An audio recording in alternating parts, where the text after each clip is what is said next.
জিতে গেছিল আগেরবার, মাত্র কিছু ভোটে জিতে গিয়েছিল, সেটা আমাদের নিজেদেরই কিছু ভুল ছিল, বারবার প্রার্থী চেঞ্জ করার জন্য হয়েছিল। অবশ্যই আমাদের যারা নেতৃত্ব ছিল বীরভূম জেলার, তাদের হয়তো সিলেকশনের ভুল ছিল বলে আমি মনে করি ব্যক্তিগতভাবে। এবারে সেটা ঘটবে না।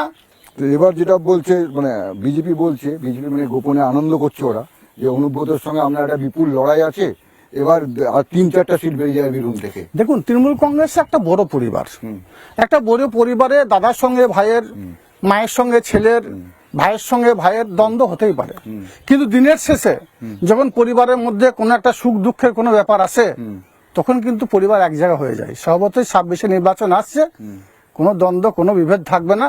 আমরা সকলে কাঁধে কাঁধ মিলিয়ে পায়ে পা মিলিয়ে লড়াই করব মমতা বন্দ্যোপাধ্যায়, অভিষেক বন্দ্যোপাধ্যায়ের নির্দেশে। আপনি যে কথাগুলো বলছেন একজন পোর খাওয়া রাজনৈতিক নেতা মতো বলছেন, কিন্তু বাস্তব যে চিত্র অনুব্রত আর আপনি, এ তো আড়াই কাজ করায়।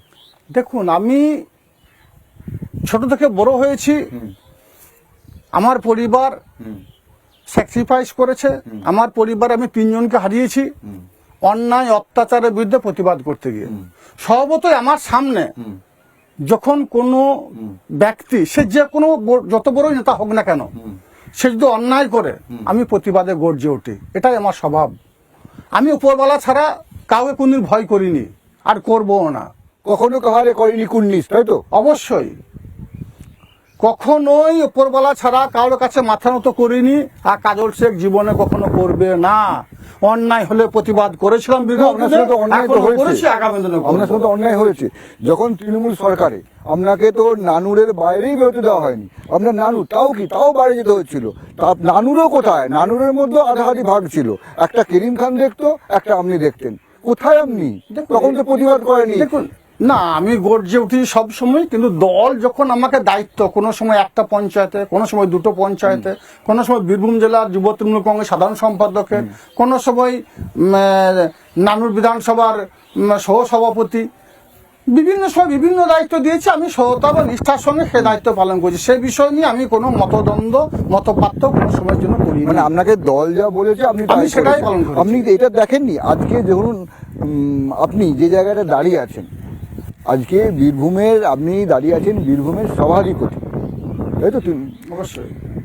তার মানে আপনি এটা আগেও হতে পারেন, আপনার তো ক্ষমতাটা ছিল, কিন্তু আপনাকে হতে দেওয়া হয়নি। এটা আপনাকে কুড়ে কুড়ে খায় না যখন আগে?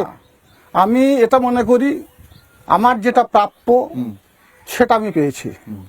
দল যখন মনে করেছে যে কে এই জায়গায় দিয়ে বীরভূম জেলার মানুষের উন্নয়ন করা সম্ভব, দল দায়িত্ব দিয়েছে, আমি সে দায়িত্ব পালন করেছি।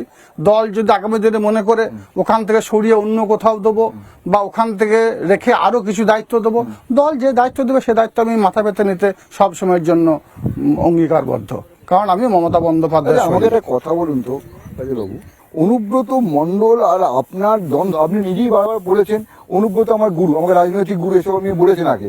আপনি লোককে ভোলানোর জন্য বলেছেন না কি কারণে বলেছেন আমি জানি না, কিন্তু আপনি বলেছেন। কিন্তু অনুব্রতর সঙ্গে যে আপনার দ্বন্দ্ব রয়েছে বা হয়েছে ছিল, এটা নিয়ে তো কোনো দুবিধা নেই, এটা নিয়ে কোনো তো আমাদের কারো মনে কোনো সংশয় নেই।